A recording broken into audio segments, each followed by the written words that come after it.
Tantor Audio, a division of recorded books, presents The Closing of the Western Mind, The Rise of Faith and the Fall of Reason, by Charles Freeman, narrated by Nigel Patterson.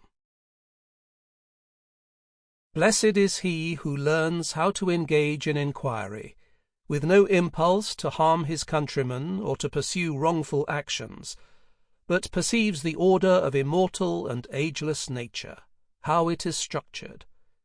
Euripides, fragment from an unnamed play, 5th century BC.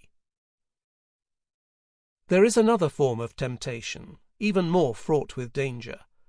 This is the disease of curiosity. It is this which drives us to try and discover the secrets of nature, those secrets which are beyond our understanding, which can avail us nothing, and which man should not wish to learn. Augustine, late 4th or early 5th century AD. Introduction. This book deals with a significant turning point in Western cultural and intellectual history, when the tradition of rational thought established by the Greeks was stifled in the 4th and 5th centuries AD. This closing of the Western mind did not extend to the Arab world, where translated Greek texts continued to inspire advances in astronomy, medicine, and science, and so its roots must be found in developments in the Greco-Roman world of late antiquity. This book explores those developments. Before setting out my argument, it is important to define what is meant by a tradition of rational thought. The Greeks were the first to distinguish, assess, and use the distinct branch of intellectual activity we know as reasoning. By the 5th century they had grasped the principle of the deductive proof, which enabled them to make complex and irrefutable mathematical proofs. They also set out the principles of inductive reasoning, the formulation of truths from empirical evidence. Aristotle, 384 to 322 BC, used this method to make significant advances in our understanding of the natural world. These truths, however, are always provisional. If the sun rises every day of our existence, we might assume that it will always rise, but there is no certainty of this. The Greeks recognized this, as well as grasping that theories must always be the servants of facts. Describing what he has observed about the generation of bees, Aristotle notes that the facts have not been sufficiently ascertained, and if they are ever ascertained, then we must trust perception rather than theories. Implicit in this is the thinking of cause and effect. By the 5th century, we find the historian Herodotus attempting to relate what he could observe about the Nile floods with their possible causes, and this approach became rooted in the rational tradition. It was the path to a fuller understanding of the natural world, and offered the possibility of effective prediction. Yet one should not idealize. In practice, it is impossible to disassociate observation from the influences of the wider world. Women were seen by Greek culture to be inferior to men, and empirical observations could all too easily be shaped or interpreted to sustain this, as they certainly were in medicine. The astronomer Ptolemy believed the Earth was at the center of the universe, and all his observations of the planets were interpreted so as not to conflict with this model. A successful rational tradition needs the support and understanding of the society in which it is based, and in many parts of the Greek world that is what it received. If truth is to be effectively advanced, any finding must be open to challenge, and this means that even the greatest thinkers must never be made into figures of authority. Aristotle's colleague Theophrastus successfully queried instances of what Aristotle claimed was spontaneous generation by noticing tiny seeds Aristotle had missed. If a tradition of rational thought is to make progress, it is essential that it builds in tolerance. No authority can dictate in advance what can or cannot be believed, or there is no possibility of progress. From the philosophical point of view, it is perhaps as important that it accepts the limits of what it can achieve, in those areas of knowledge where there are no basic axioms, as there are in a mathematical model, for instance, or empirical evidence from which rational thought can progress. E. R. Dodds, in his famous study The Greeks and the Irrational, notes that honest distinction between what is knowable and what is not appears again and again in 5th century BC thought, and is surely one of its chief glories. In short, one cannot pronounce that a statement is true unless it can be supported by logic or empirical evidence. It followed that nothing of certainty could be said, for instance, about the gods. The problem is too complex and life is too short, proclaimed the philosopher Protagoras in the 5th century. Despite these words of caution, Dodd's work reminds us that irrationality flourished in the Greek world. But perhaps one can put up with 999 irrational minds if the 1000th is an Aristotle or an Archimedes, or a Copernicus or a Newton, or, in inductive logic, a Darwin. It takes only one independent and effective rational mind to change the paradigms of understanding for the rest of humankind. The conventional wisdom is that Greek science and mathematics petered out in the Hellenistic period, 323 to 31 BC.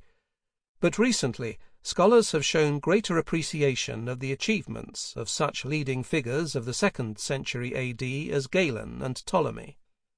Galen's work on logic is being recognized, so that in the accolade of Geoffrey Lloyd, Galen is probably unique among practicing physicians in any age and culture, for his professionalism also as a logician. Conversely, he is also remarkable among practicing logicians for his ability in and experience of medical practice. The ingenuity of Ptolemy's astronomical calculations, forced on him as they were by his misconception of the universe, was extraordinary, but one is reminded by a recent new translation of his geography that he also tackled the problem of how to represent the globe on a flat surface, introduced minutes and seconds to divide up degrees, and established the notion of grids of coordinates for mapping. So even in the Roman Empire, we are dealing with a living tradition which is making important and influential scientific advances. There was an alternative approach to rational thought, that taken by Plato around 429 to 347 BC. Plato believed in the reality of a world of forms of everything from the god to a table, which was eternal and unchanging in contrast to the transient world here below. This world could be grasped after an arduous intellectual journey, of which only a few were capable, by means of reason. So real were the forms that even the observation of the senses must be discarded if they conflicted with a form as it was eventually discovered. We shall approach astronomy as we do geometry, by way of problems, and ignore what is in the sky, if we intend to get a real grasp of astronomy, as Plato put it in the Republic. This was, of course, a challenge to the principle that facts should prevail over theories. The problem was that it was impossible to find axioms, unassailable first principles, from which one could progress to a form such as that of beauty or the good, and the Platonic journey, while offering the lure of an ultimate certainty, never seemed in practice to be able to present a form in terms with which all could agree. The argument of this book is that the Greek intellectual tradition did not simply lose vigour and disappear. Its survival and continued progress in the Arab world is testimony to that. Rather, in the 4th and 5th century AD, it was destroyed by the political and religious forces which made up the highly authoritarian government of the late Roman Empire. There had been premonitions of this destruction in earlier Christian theology. It had been the Apostle Paul who declared war on the Greek rational tradition through his attacks on the wisdom of the wise and the empty logic of the philosophers, words which were to be quoted and requoted in the centuries to come.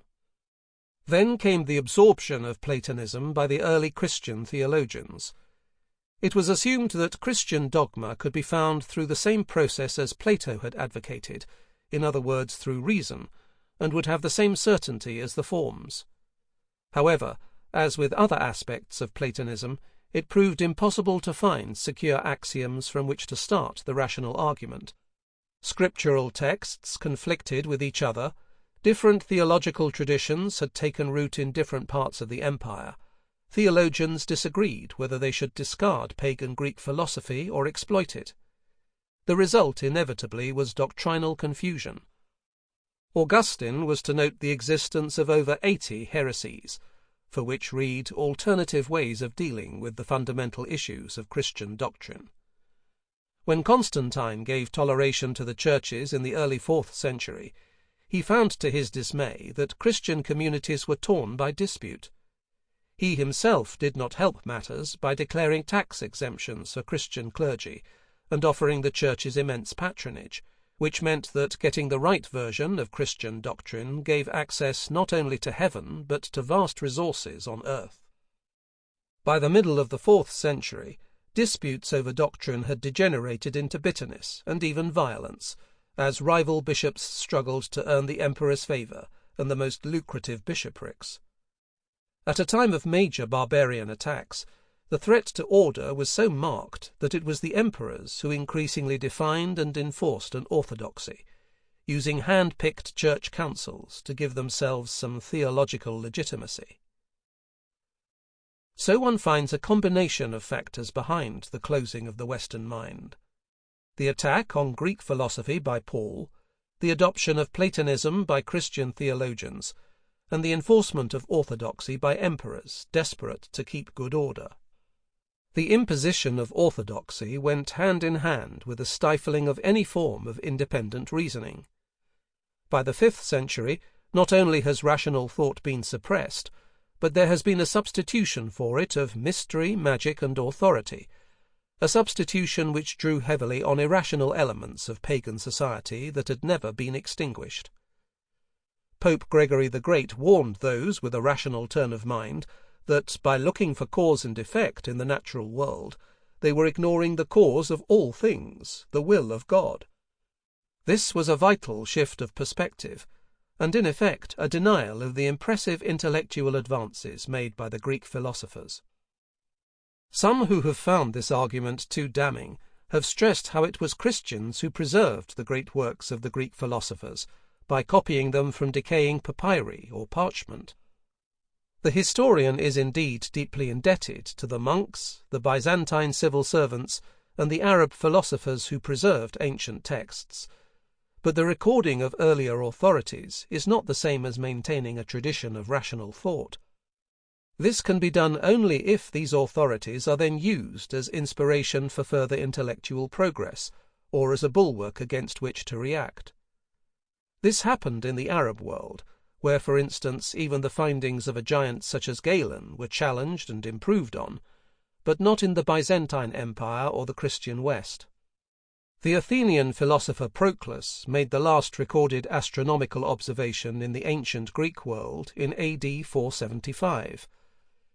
It was not until the 16th century that Copernicus, inspired by the surviving works of Ptolemy, but aware that they would make more sense, and in fact would be simpler, if the sun was placed at the centre of the universe, set in hand the renewal of the scientific tradition. The struggle between religion and science had now entered a new phase, one which is beyond the scope of this book. What cannot be doubted is how effectively the rational tradition had been eradicated in the 4th and 5th centuries. The closing of the Western mind has been ignored for all too long. I hope this book reinvigorates debate on this turning point in European history. Charles Freeman, April 2003. 1. Thomas Aquinas and the Triumph of Faith. A friar, in the black and white habit of the Dominicans, sits in a niche set within an elaborate columned edifice, crowned by a vault. Carved on the panels either side of him are fasces, rods bound together, a symbol of authority that reaches back through the history of ancient Rome to the Etruscans. Conventionally, as those who are attuned to the more sinister aspects of modern European history will be all too well aware, an axe is fixed within the bundle, but here it is omitted and the fasces are lit. Even in ancient times, the presence of the axe was associated with tyrannical authority, so the omission suggests a deliberate attempt to evoke an authority that is benign rather than menacing. A setting in Rome is confirmed by the views behind the imposing structure. On one side there is part of St. John Lateran, the cathedral church of Rome, fronted by an equestrian statue believed in the 1480s, the date of this fresco, to be of the Emperor Constantine, its founder. On the other is the Porta Ripa Grande, the port alongside the river Tiber in Rome. The fresco itself is in the Carafa chapel in Santa Maria sopra Minerva, a Dominican church in the city. Even if the fasces are not menacing, one aspect of the fresco nevertheless is. The friar crushes a scowling old man beneath his feet. The old man is a personification of evil, and he clutches a banner with the Latin inscription, "Wisdom conquers evil." The friar himself is none other than the great Dominican theologian Thomas Aquinas, around 1225–74. Above him in a roundel are the verses from the book of Proverbs, with which he chose to begin one of his finest works, the Summa contra Gentiles, a summary of the case against the heretics. For my mouth shall speak truth, and wickedness is an abomination to my lips. Also above him, on panels held by putti, appears a declaration of the importance of the revealed word of God. The revelation of thy words gives light, it gives understanding to the simple. The most important text, however, must be that which Thomas has selected to hold in his left hand. It is from the Apostle Paul, Sapientiam sapientum perdam, I will destroy the wisdom of the wise. As this book will suggest, the phrase, supported by other texts of Paul which condemn the empty logic of the philosophers, was the opening shot in the enduring war between Christianity and science. Here Thomas is in a position of authority, defending the revelatory power of God against the wisdom of the wise. Yet this wisdom is allowed some place. Alongside the saint sit four further personifications, in order from the left, those of philosophy, theology, grammar, and dialectic. Philosophy, largely the study of formal logic, grammar and dialectic, the art of disputation, were the first subjects of the traditional medieval curriculum. However, though they may appear at ease alongside Thomas, they are clearly subordinate to the Word of God, as preliminaries that had to be mastered before any advanced study in theology, the longest and most challenging course, could begin. Theology's prominence over the others is shown here by her crown and her hand raised to heaven, as well as by her position immediately to the right of Thomas.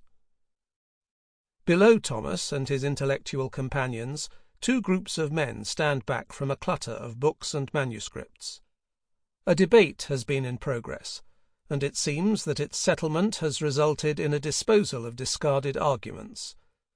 The reference here is to the 4th and 5th centuries, when the empire, newly if not fully Christianized, was rocked with debate over the nature of Jesus and his relationship with God. The Arians, followers of Arius, claimed that Jesus was a distinct and lower creation, divine perhaps, but not fully God. At the opposite extreme, the followers of Sabellius, a Roman cleric, claimed that the Godhead was one, and Jesus on earth was only a temporary manifestation of that Godhead, in no way distinct from it. In the fresco, Arius stands on the left, a serious and thoughtful man, as tradition records, wearing yellow robes. In front of him, a book bearing the words of his thesis, "There was a time when the sun was not," lies condemned. Sabellius, shown as an austere Roman in a red robe, gazes down on his work with its own heretical assertion that the Father is not to be distinguished from the Son, likewise condemned. Other heretics, including the Persian Mani, to the right of Sabellius in a furred hood, to whose sect St. Augustine belonged before his conversion to Christianity, are in the crowd. These heretics had all been subject to specific refutation by Thomas in his works.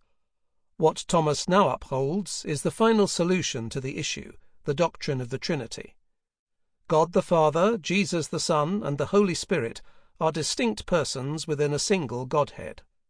It is a doctrine, as Thomas himself wrote in his other great work, the Summa Theologiae, that cannot be upheld by reason but only through faith. The triumph of faith, as depicted here by the Florentine painter Filippino Lippi, reflects the theme of this book. Faith is a complex concept, but whether it is trust in what cannot be seen, belief in promises made by God, essentially a declaration of loyalty or a virtue, it involves some kind of acquiescence in what cannot be proved by rational thought. What makes faith a difficult concept to explore is that it has both theological and psychological elements. At a psychological level, one could argue that faith must exist in any healthy mind. If we cannot trust anyone, have any optimism that all will be well, we cannot live full lives. Such faith will include positive responses to individuals, as evinced by those who met and travelled with Jesus. Here we cross a conceptual boundary, because faith in Jesus, and in particular in the saving nature of his crucifixion and resurrection, as taught by Paul, was of a different order from faith in the general sense that all will be well. With the elaboration of Christian doctrine, faith came to mean acquiescence in the teachings of the churches, to be seen as a virtue in itself. In the 4th and 5th centuries AD, however, faith in this last sense achieved prominence over reason. The principles of empirical observation or logic were overruled in the conviction that all knowledge comes from God, and even in the writings of Augustine, that the human mind, burdened with Adam's original sin, is diminished in its ability to think for itself. For centuries, any form of independent scientific thinking was suppressed. Yet, and this is the paradox of the Carafa fresco, it was actually Thomas, through reviving the works of Aristotle, who brought reason back into theology, and hence into Western thought. Once again, it was possible for rational thought and faith to coexist. We will meet the other Thomas, the Thomas who champions reason alongside faith, in the final chapter of this book. We begin by returning to ancient Greece, and exploring in particular how reason became established as an intellectual force in Western culture.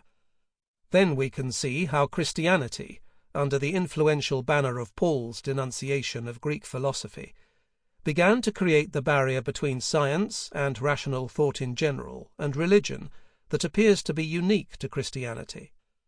Far from the rise of science challenging the Christian concept of God, as is often assumed by protagonists in the debate, it was Christianity that actively challenged a well-established and sophisticated tradition of scientific thinking. 2. The quest for certainty. The investigation of the truth is in one way hard, in another easy.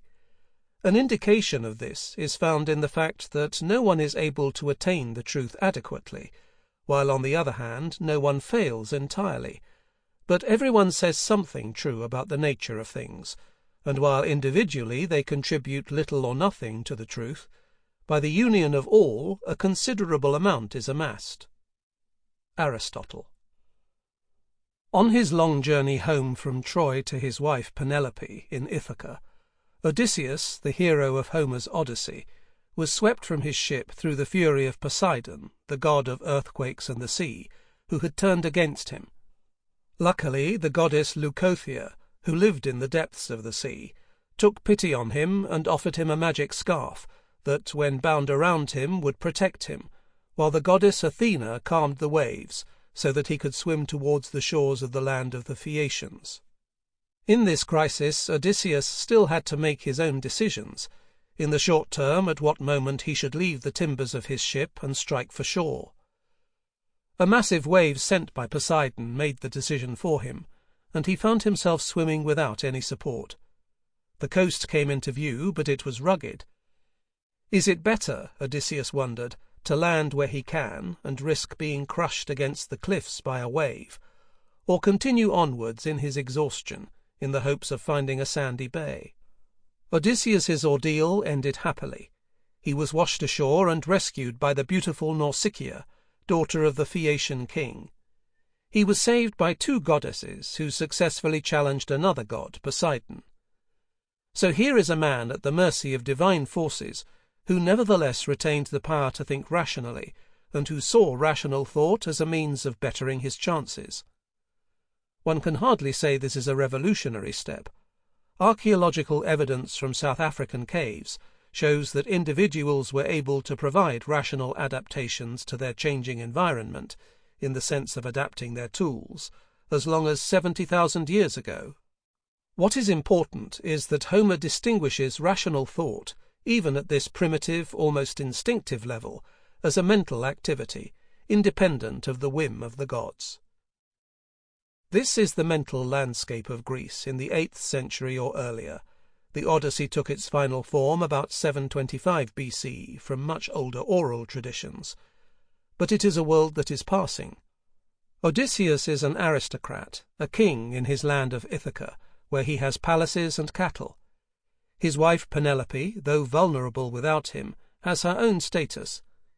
When they are finally reunited, they enjoy each other's conversation as equals before they make together for the royal bed. Emerging is the world of the Greek city-state, where from the 8th century one finds communities making focused settlements, typically with their own sacred spaces and public arenas. There is a shift, probably as a result of population increase, from the aristocratic extravagance of cattle farming to the more intensive cultivation of olives, cereals, and vines. A peasant economy emerges, based on a free citizenry relying on slaves for extra labor.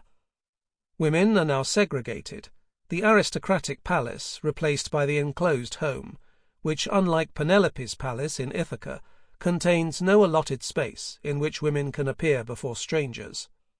Fighting is no longer between aristocratic heroes meeting in single combat, but between massed phalanxes of hoplites.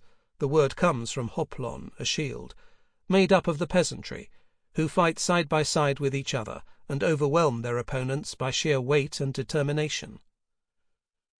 Population increase and political infighting encouraged settlement overseas, and the city-state, or polis, as it was known in Greek, proved eminently exportable throughout the Mediterranean. One finds the same structure, domestic areas, public meeting places, and a demarcated area, the temenos, for temples and sacrificial altars in most Greek cities.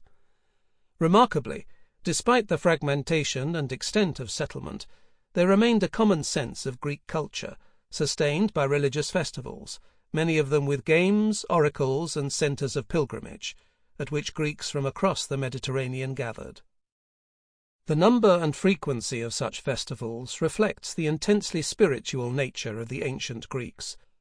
They had a powerful sense of the sacred, often personified in gods and goddesses, elaborated in myth, and celebrated at an enormous number of shrines, some natural, such as caves and springs, others opulent temple complexes. Their gods remained close to them, traditionally portrayed in human form, and displaying behaviour which was often all too human in its fits of jealousy and anger. Among the 12 Olympian gods, the full spectrum of human life was represented, from the wild excess of emotion, Dionysus, to the calm exercise of reason, Apollo, from the lustful enjoyment of sex, Aphrodite, to virgin modesty, Artemis. Each god or goddess played a number of roles, accumulated from different traditions, both inside and outside Greece. So Zeus, the father of the gods, could act as lord of the skies, as a bringer of victory, a symbol of sexual potency, the upholder of rulers, and the god of thunder and lightning. Alongside the Olympian gods there was a mass of lesser deities, such as Pan, the god of shepherds, and local heroes with a range of roles. Ancient Greece vibrated with spiritual presences. Mediation with the gods took place through prayer and sacrifice. The sacrifice was the central point of almost every ritual. An animal, an ox, sheep, goat, or pig, would be presented to the gods and then killed, burnt, and eaten by the community. Sacrifices were not an aberrant or cruel activity. They were a sophisticated way of dealing with the necessity of killing animals in order to eat. In fact, the rituals surrounding sacrifice suggest that the Greeks felt some unease about killing animals they had reared themselves. So the illusion was created that an animal went to its death willingly, and before the killing all present threw a handful of barley at. Sample complete. Ready to continue?